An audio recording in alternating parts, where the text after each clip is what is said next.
할렐루야. 우리 구정 연휴 하나님의 은혜 중에 잘 지낸 줄 믿습니다. 자, 우리는 아주 특별한 그 잔치를 지금 맞이하고 있어요. 이름하여 사순절입니다. 사순절이 이제 수요일부터 시작이 됐죠. 여러 가지로 의미가 참 있다고 보고요. 또 이 누가복음과 연결해서 오늘 우리는 누가복음을 마무리하면서 하나님 앞에 우리가 기도하는 시간을 갖고자 합니다. 먼저 우리 누가복음 18장을 열어보겠습니다. 18장 9절 말씀에서 14절, 누가복음 18장 9절에서 14절 말씀을 함께 읽겠습니다. 또 자기를 의롭다고 믿고 다른 사람을 멸시하는 자들에게 이 비유로 말씀하시되, 두 사람이 기도하러 성전에 올라가니 하나는 바리새인이요 하나는 세리라. 바리새인은 서서 따로 기도하여 이르되, 하나님이여, 나는 다른 사람들 곧 토색, 불의, 간음을 하는 자들과 같이 아니하고 이 세리와도 같이 아니함을 감사하나이다. 나는 일에 2번씩 금식하고 또 소득의 11조를 드리나이다 하고, 세리는 멀리 서서 감히 눈을 들어 하늘을 쳐다보지도 못하고 다만 가슴을 치며 이르되, 하나님이여, 불쌍히 여기소서, 나는 죄인으로소이다 하였느니라. 내가 너에게 이르노니 이에 저 바리새인이 아니고 이 사람이 의롭다 하심을 받고 그의 집으로 내려갔느니라. 무릇 자기를 높이는 자는 낮아지고 자기를 낮추는 자는 높아지리라 하시니라. 아멘. 자, 바리새인과 세리의 기도의 말씀이죠. 자, 우리는 이번 주간까지 누가복음을 쭉 따라가고 있습니다. 누가복음 그 첫 번째 우리가 받은 말씀이 오른편을 택하였으니, 택한 누구죠? 마리아. 하나님 앞에 가장 중요하고 가장 복되고 아름다운 신앙은 말씀 중심의 신앙이죠. 우리 마리아를 얘기하시면서 온 세계 그 이름이 기억되리라고 그랬어요. 마리아도 기억되고 마리아가 행한 일도 기억되리라. 무엇이죠? 향유 옥합을 깼습니다. 수천만 원 비용이 들어가는 그 옥합을 깨고 우리 주님의 죽으심을 준비했습니다. 자, 여기서 우리가 발견할 수 있는 자고 싶은, 그게 육입니다.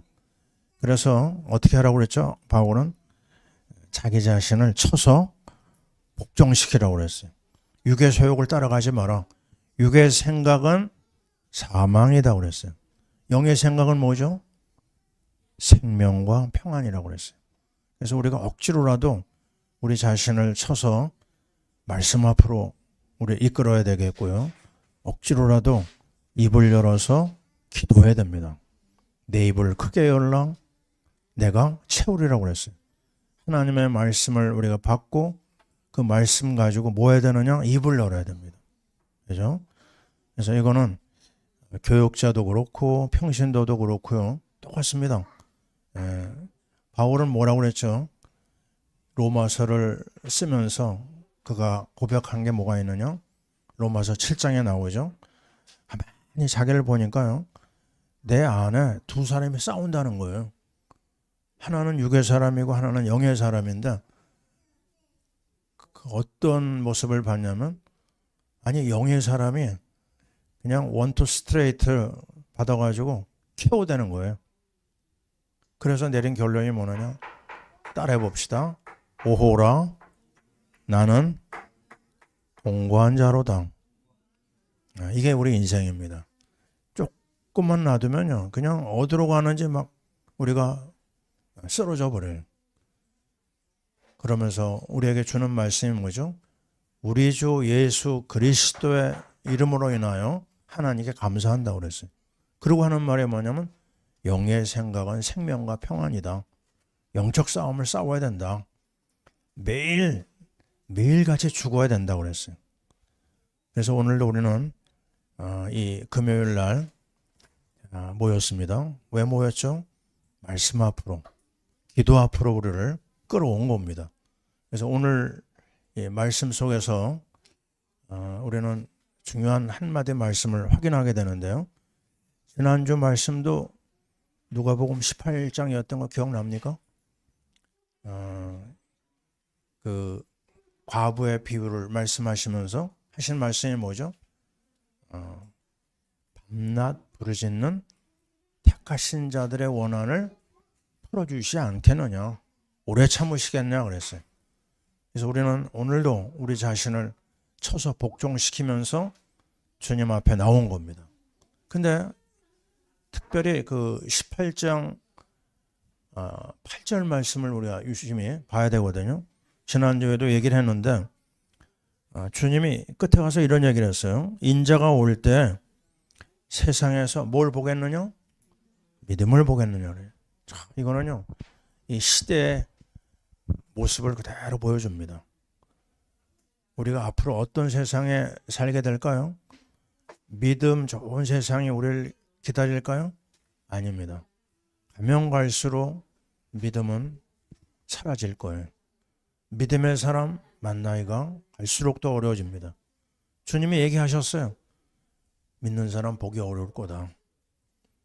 그래서요, 정말 정신 바짝 차리지 않으면요, 세상으로 흘러갑니다. 세상에 속을 수밖에 없고 말씀 하나, 기도 하나 붙잡기가 어려워요. 그래도 우리가 이 구정 명절 기간 동안 하나님 앞에 감사한 게 뭐냐면 말씀 암송을 시작을 했어요. 수요일부터 오늘 이렇게 들어왔는데 우리 슬기 집사가 그냥 딱 버티고 서가지고 한 사람 한 사람 체크하더라고요. 말씀 암송 한 사람. 가만히 보니까요, 다 외우는 것 같아요. 그래서 오늘 제가 한번 테스트 해야겠습니다.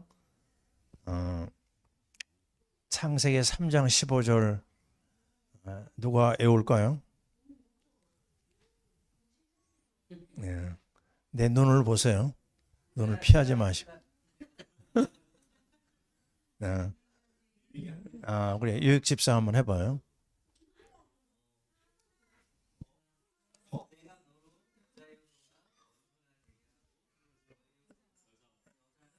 여자와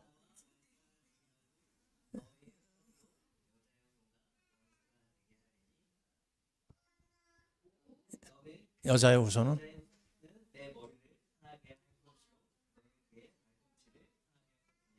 너는 그의 발꿈치를. 아멘. 그게 굉장히 어렵습니다. 3장 15절에 그 말이 그 말 같고 나도 이번에 막 씨름을 했어요. 나 외운다고 생각했는데 제대로 외워지지 않았더라고요. 그 다음에 이튿날 그 목요일 거 말씀, 욥기 말씀이죠. 욥기 19장 25절 누가 하시겠습니까? 저기 우리 정성 집사 할까요?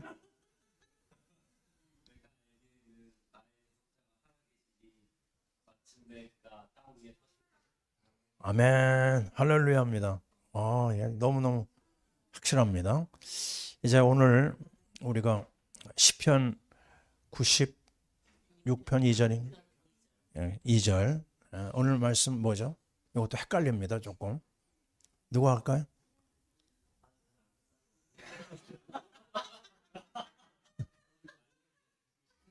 아까 내가 점검했는데 누가 할까요? 우리 집주인 할까요? 여기? 예.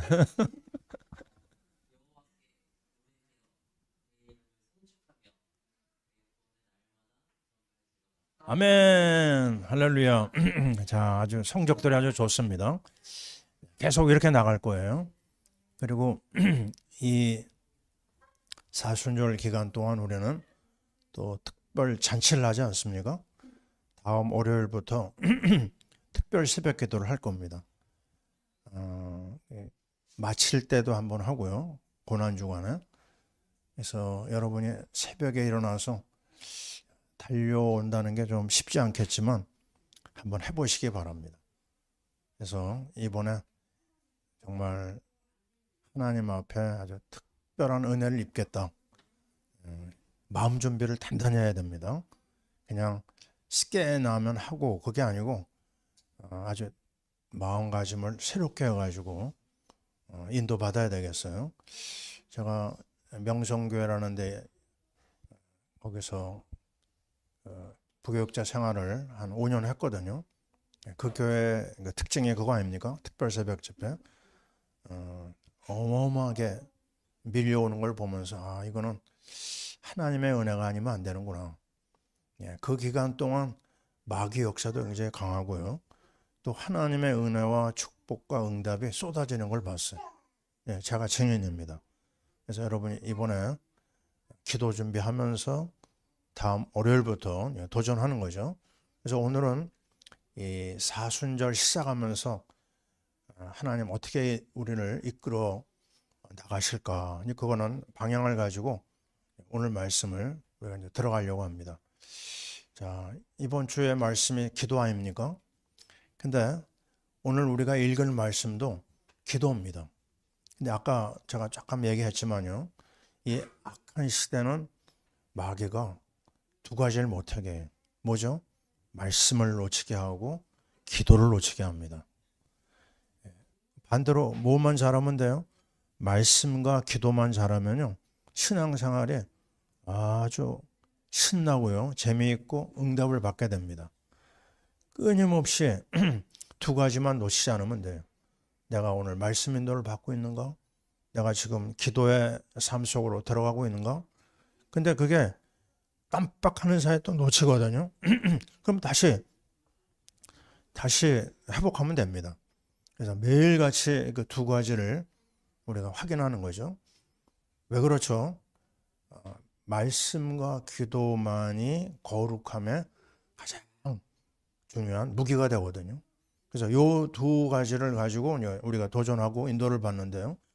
근데 오늘 두 부류의 사람이 나타났어요. 왜 이 두 사람을 얘기했을까? 앞으로 이 악한 시대, 이 음란한 시대에 어떻게 기도 생활을 해야 되는지 기도의 모델을 보여주는 겁니다. 한 사람은 바리새인이고 한 사람은 누구죠? 세일입니다. 바리새인은요, 일단 성경을 매일 공부하는 사람이고 성경을 가르치는 사람이에요. 근데 문제가 뭐냐면 거기 말씀에 나오죠. 9절에 자기를 의롭다고 믿고 그랬어요. 이게 문제입니다. 우리 인간관계에서도요. 제일 보기가 싫은 사람 누굽니까? 자기 자랑 많이 하는 사람이 있죠. 그러면 주는 것도 없이 뭐예요? 미워요. 밥맛이라고 그러죠. 밥맛. 우리가 그런 자리에 들어가면 안 되죠. 근데 이 사람은요. 자기를 의롭다고 여겼어요. 그리고 자기의 그 신앙 어떤 행위에 대해서 그 행위를 가지고 자기를 또 드러냅니다. 성경도 연구하고 가르치고 또 자기가 11조 하는 거, 금식하는 거, 뭐 이런 걸 계속 강조하죠.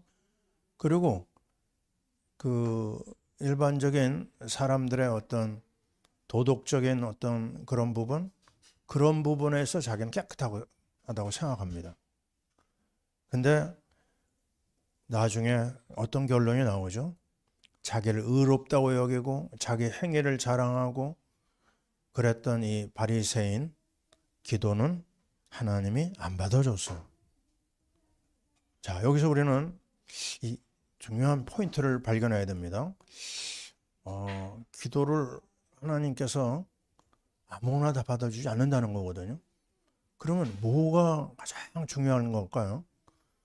인생에게 있어서 가장 큰 문제가 무엇이길래 예수님이 이 땅에 오셨죠? 이 사순절을 생각하면 금방 답이 나옵니다. 부활절을 보면 금방 답이 나와요. 예수님이 이 땅에 오신 이유는 우리 인생들의 경제 문제 해결해 주려고 온 게 아닙니다. 우리 인생들의 정치 문제, 교육 문제 해결해 주려고 오신 게 아니에요. 인생들에게는 가장 심각한 인간이 해결할 수 없는 문제가 하나 있어요. 그게 뭐죠? 그게 바로 죄입니다. 죄. 자, 이 죄는요, 하나님하고 분리되는 것을 말합니다. 자, 우리 어린아이들 키우는 부모들 잘 보세요. 그 어린아이들이 부모하고 있을 때 그 아이의 삶의 존재가 드러납니다. 근데 아이가 엄마 아빠하고 떨어졌다? 그거는요, 그 다음에 뭐예요? 그거는 죽음이나 다름이 없어요. 이 죄가 바로 그런 겁니다. 하나님 앞에서 해결하지 못하는 게 있어요. 우리 인생은요, 죄를 세 가지를 해결을 받아야 됩니다. 그 세 가지 죄가 뭐죠? 원죄입니다. 모든 사람이 이 땅에 태어날 때요, 죄를 가지고 태어났어요. 로마서 3장 23절이죠. 그 죄로 인하여서 우리 인생은 어떤 삶을 살 수밖에 없느냐? 하나님의 영광과 관계없는 저주와 재앙과 심판과 지옥이 인생에게 있는 겁니다. 겉으로 보면 말짱한데요, 우리는 그렇게 볼 수가 없어요. 우리 정말 청년들이 결혼할 때 뭘 봐야 되죠? 이 사람이 정말 하나님 앞에 구원을 받았는가, 죄 문제를 해결받았는가, 이걸 점검을 해야 됩니다. 이 죄 문제를 우리는 자범죄 위주로 오랫동안 그렇게 듣고 자랐어요. 교회 다니면서도, 아니 목사가 된 다음에도요, 이 원죄에 대한 얘기를 거의 못 들었습니다. 이게 정말 어마어마한 이야기입니다. 여러분이 그 일반 성도들하고 얘기를 해보세요. 여러분이 만나는 크리스찬들하고 원죄에 대한 얘기를 이해를 못해요. 그러니 당연히 해결을 받지 못한 거죠, 그죠? 그럼 뭘 생각하느냐? 자범죄 얘기를 합니다. 내가 지은 죄. 그래서 옛날에 우리 부흥회를 가면요, 부흥사 목사님이 무슨 얘기하는 줄 알아요? 죄를 얘기할 때 무슨 죄를 회개하라고 하느냐? 여러분이 죄가 생각나지 않으면은 옛날에 엄마 젖 먹을 때 젖꼭지 깨물은 거, 그 생각도 안 나는 그런 죄를 다 끄집어내라고 그럽니다. 말도 안 되는 거죠, 그죠? 자범죄에 머무르기 때문에 그래요. 내가 무슨 죄를 졌나? 한번 생각해도요, 그게 잘 생각이 안 납니다. 그 가장 큰 죄는 원죄입니다. 원죄. 이 바리새인의 문제가 뭐예요? 원죄가 몰라요. 그러니까 거기서 파악되는 많은 문제가 있거든요.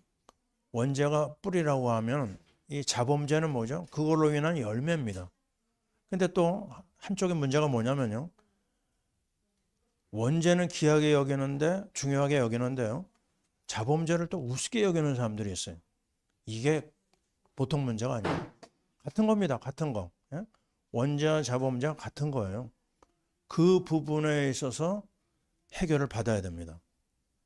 또 한 가지 죄가 있어요. 그게 뭐죠? 조상의 우상 숭배죄가 있어요. 여러분이 이거 유심히 본 적이 있습니까? 어느 집안은요, 하나님 믿지 않는데 그냥 그런 대로 세상에서 어려움 없이 살아가는 사람들이 많거든요. 근데 어떤 가정은요, 하여튼 얼마나 많은 문제가 터지는지 그 집안 생각하면 그냥 기가 막힐 정도로 무너지는 거예요. 자녀들이 계속 사건, 사고, 문제를 벗어나지 못해. 근데 쭉 보면요, 그게 어디 집안이 그러느냐? 우상 숭배가 심한 가정이 그래요. 자, 일본을 보세요. 네, 저 중동을 보시고 아시아권을 보세요. 자연재앙이 어디에 막 덮칩니까? 우리 주일날도 얘기했잖아요. 우리나라 하나님의 보호하시는 거. 자연재앙도요. 우상숭배가 심한 개인과 가정과 나라에 임합니다. 어제 참 우리나라 정치 역사에 참 굉장히 충격적인 일이 하나 일어났죠. 2월 19일 날 윤석열 전 대통령이 사형 구형을 받았는데요. 1심 재판에서 무기징역 선고를 받았습니다. 여기에 찬반이 나눠지고 막 굉장히 시끄럽거든요.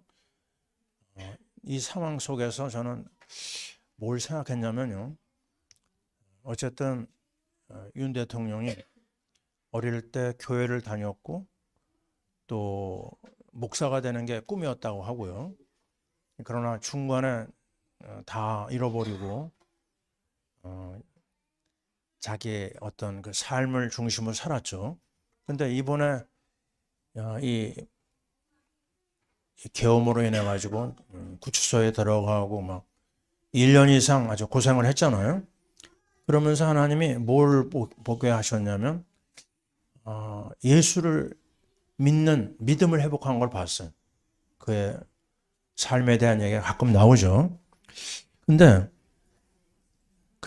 지금 내용을 보면요. 중간중간에 제가 들은 게 뭐냐면 그 영부인하고 윤 대통령이 왠지 모르게요.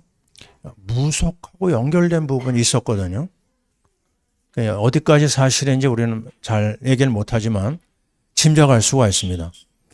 한번 제가 신문 기사를 봤는데 그때 대통령 나오기 전에 후보로 사람들이 나와서 이제 정견 발표를 하고 그러죠. 근데 손에 뭐가 있는 거 봤습니까? 손바닥에 윤 대통령 손바닥에 임금왕자가 있는 거 한자로. 기사 봤어요? 이게 본 사람도 있죠. 저게 뭘까? 그리고 건진 법사인가요? 법사가 그 영부인하고 계속 연결되는 이야기도 나오고 이게 뭔가 그 무속의 뿌리가 연결되면서요. 그래서 지금 저 대통령이 저런 고난을 당하는 거다. 이런 생각이 딱 들더라고요. 자, 이게요. 잘 생각해야 됩니다. 우리가 장난 삼아라도 뭘 하면 안 돼요? 자주 보면 안 됩니다. 점치면 안 됩니다. 하나님이 제일 싫어하는 게 뭐예요? 우상숭배입니다. 우상숭배는요, 용서받을 수가 없어요. 멸망입니다, 멸망. 그래서 이 죄 문제에 있어서 그냥 뭐 사람들이 다 좋으면 좋은 거다. 아닙니다. 하나님 앞에 하나님이 정말 좋아하는 게 뭔지, 하나님이 싫어하는 게 뭔지 이거 똑부러지게 알아야 돼요. 하나님이 가장 싫어하는 건 우상숭배입니다. 점치는 거, 제사 지내는 거. 나는 우리 가정이 많은 아픔이 있었거든요. 난 뭔지 몰랐어요. 왜 그렇게 우리 집안이 어려운지. 우리 어머니가 무속과 관련이 있었어요. 무당집에 자주 찾아다니고. 내가 얘기하잖아요. 무당집에 가서 내가 놀았다니까요. 무당집에서 먹는 밥도 많이 먹고요. 그냥 엄마 따라다니니까 내가 그랬던 거예요. 그리고 우리 아버지는 제사, 아주 평생을 제사 지냈어요. 그러니 우리 가정에 어떤 일이 일어났겠어요? 말도 못하는 많은 아픔들이 우리 가정을 따라다녔습니다. 그래서 이 죄 문제에 있어서 우리가 이번에 집에도 다녀왔잖아요. 정말 우리 한국의 많은 그 가정들이 제사에 연결되어 있습니다. 제사는 반드시 마지막에 재앙을 가져다 줍니다. 이거는 틀림없는 이야기예요. 그래서 제사가 끊어져야 됩니다. 우상이 끊어져야 됩니다. 오직 하나님만 믿어야 됩니다. 아멘이죠? 그리고 하나님을 영화롭게 하는 거예요. 하나님만 높여야 돼요. 세례 요한이 우리에게 남긴 말이 뭐죠? 그는 흥해야 되겠고 나는 쇠하여야 하리라. 이게 하나님의 자녀가 가져야 될 가장 기본적인 신앙이고 믿음의 어떤 기본이라고 말할 수가 있어요. 그 부분에 있어서 바리새인이 하나님 앞에 낙제점을 받은 겁니다. 그래서 그의 기도는 하나님 안 받아줬어요. 자, 그렇다면요, 우리는 이번 그 사순절을 맞이하면서 어떤 목표를 가져야 되죠? 세 가지를 딱 가져야 됩니다. 우리 성경 암송표에 올려져 있는 거 작년에도 했었죠, 그죠? 첫째, 뭐 하자고 그랬죠? 포기할 것. 내가 하나님 앞에 내려놔야 될 게 뭘까 한번 봐야 됩니다.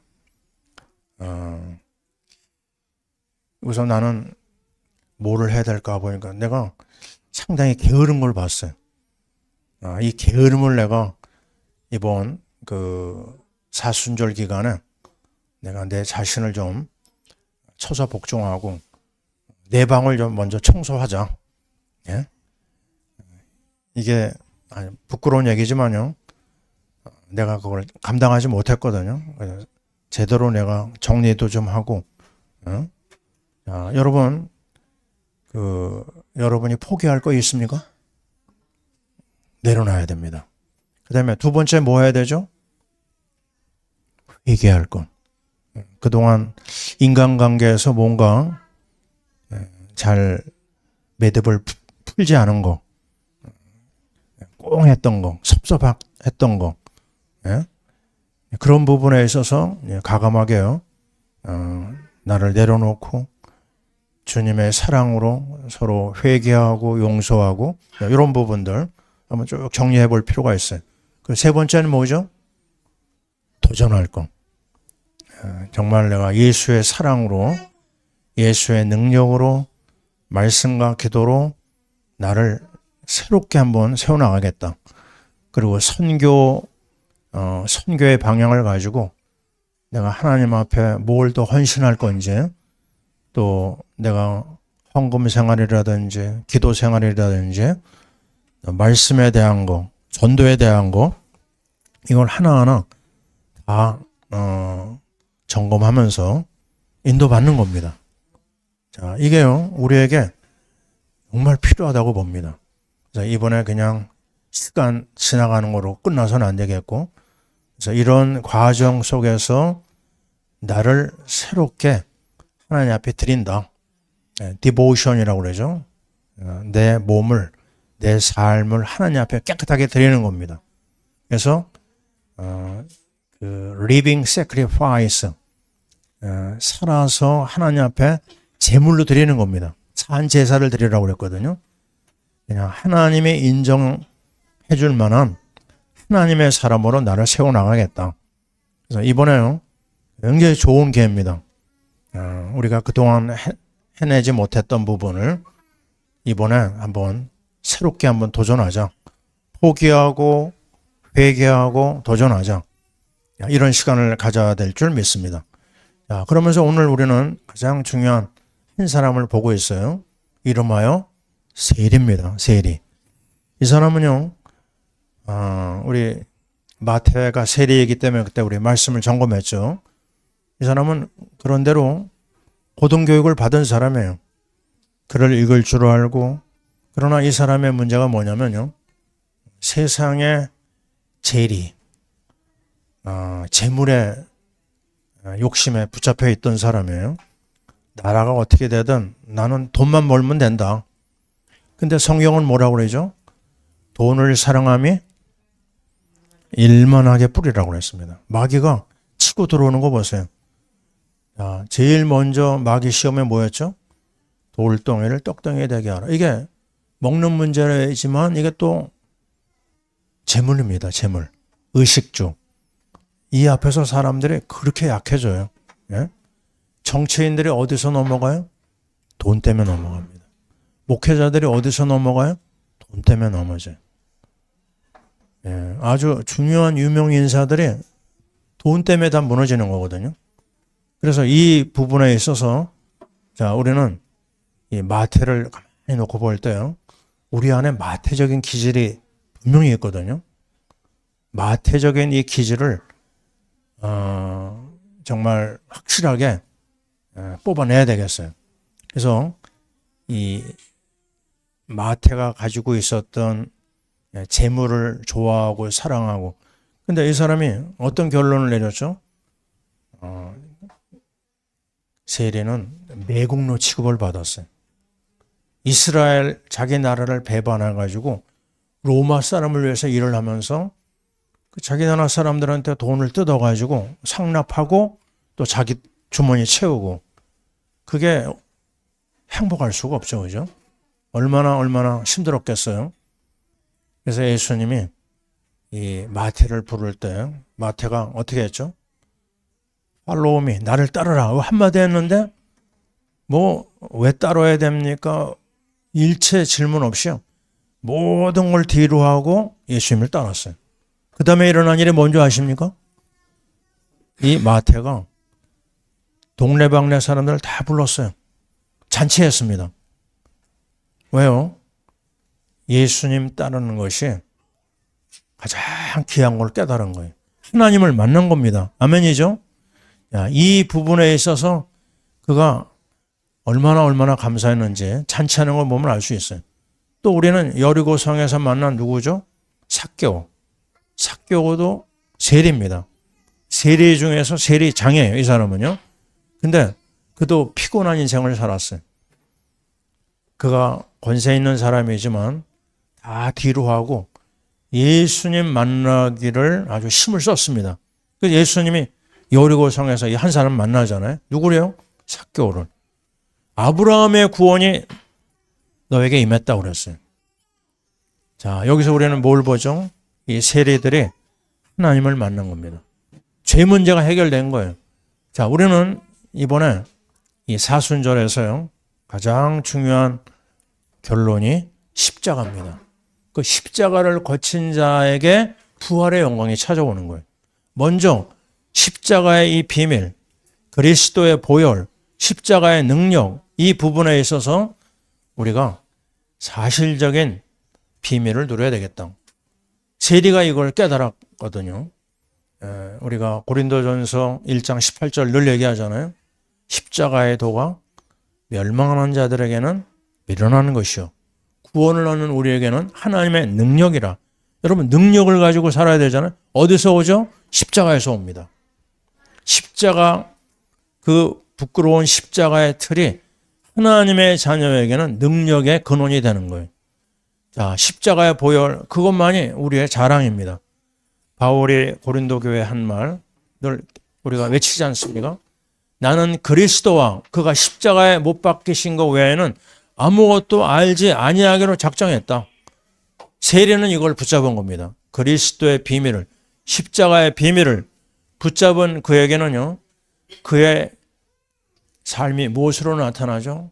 나는 십자가 아니면은, 난 주님의 은혜 아니면은 아무것도 자랑할 것이 없다. 그래서 그는 가슴을 치면서 하늘을 바라보지도 못했어요. 그냥 나를 불쌍히 여겨달라고 그랬어요. 이게 우리가 구원받은 사람이 가져야 될 삶의 태도요, 기도의 모습입니다. 내가 구원받은 감사, 감격은 있지만요, 우리는 여전히 한 가지를 잃어버리면 안 됩니다. 나는 죄인입니다. 무슨 죄인이요? 용서받은 죄인이. 우리가 일생을 살면서 앞으로 죄를 계속 지을 겁니다. 그래서 그때마다 우리가 뭐 해야 돼요? 십자가 붙잡는 거예요. 십자가 아니면은 하나님의 은혜를, 하나님의 구원을 누릴 수가 없어요. 오늘도 우리는 이 두 사람의 기도를 보면서요, 다시 한번 확인합니다. 내 안에 이 바리새인적인 요소는 없는가? 나는 이만하고 저 사람이 좀 문제가 있는 게 아닌가? 아닙니다. 나도 문제고요. 저 사람도 은혜가 필요한 사람이에요. 나도 은혜가 필요한 사람이에요. 나도 십자가가 필요하고요. 십자가의 보혈이 필요합니다. 십자가의 은혜와 능력 아니면은 나는 하나님 앞에 나갈 수 없다. 그래서 절대로 비교하는 그런 자리에 들어가면 안 되겠어요. 자, 오늘 우리는 이 바리새인의 기도를 내려놓고요, 세리의 기도 속에 들어가야 돼요. 오늘 본문 말씀 한번 따라해 보세요. 하나님이여, 불쌍히 여기소서. 나는 죄인으로소이다. 아멘. 히브리서 12장 4절 여러분 아시죠? 죄와 싸우되 피 흘리기까지 싸우지 아니하였다 그랬어요. 너희들이 죄와 싸우라, 대항하라고 그랬어요. 우리의 인생이 먹고 마시는 게 다 죄입니다. 하나님 앞에 우리가 자랑할 것은 없어요. 죄 지은 것밖에 없기 때문에. 그래서 오늘도 우리는 십자가를 붙들고 나아갑니다. 오늘도 우리는 주님의 십자가의 보혈을 붙잡고 나아갑니다. 주님의 고난에 참여하는 우리 모든 성도들이 이제 해야 될 일은 뭐죠? 이 악한 시대에 십자가 든든히 붙들고 하나님 앞에 정말 죄와 싸우고 부활의 놀라운 영광의 자리에 들어가기까지 십자가를 든든히 붙잡아야 될 줄 믿습니다. 성령으로 우리를 충만케 하시고 서로의 약함을 불쌍히 여기고 서로 용서하고 배려하고 축복하고 사랑하는 여러분 모두가 되시기를 주의 이름으로 축원합니다. 아멘. 자, 기도합니다. 하나님, 우리에게 바리새인적인 요소가 있음을 고백합니다. 우리에게 우리 안에 있는 교만이 있음을 고백합니다. 하나님, 오만함이 있음을 고백합니다. 남을 미워하고 또 헐뜯고 증오했던 것을 고백합니다. 하나님 아버지, 이제 우리가 세리처럼 하나님 앞에 긍휼을 구하는 기도를 하게 도와주옵소서. 소경거지 바디메오가 다윗의 자손 예수여 나를 불쌍히 여기소서 고백한 것처럼 하나님 앞에 십자가 붙들고 나의 연약함과 죄인됨을 고백하게 도와주옵소서. 이제 사순절 축복의 시간에 들어왔습니다. 하나님, 십자가의 비밀 속으로 하나님의 말씀의 능력 속으로 기도 속으로 들어가는 우리가 되게 도와주옵소서. 그래서 포기할 것, 회개할 것, 도전할 것을 확실하게 체험하는 이번 기간이 되게 도와주옵소서. 하나님의 은혜가 오늘 저녁에 우리 모두에게 임하게 도와주옵소서. 예수님 이름으로 기도합니다. 아멘.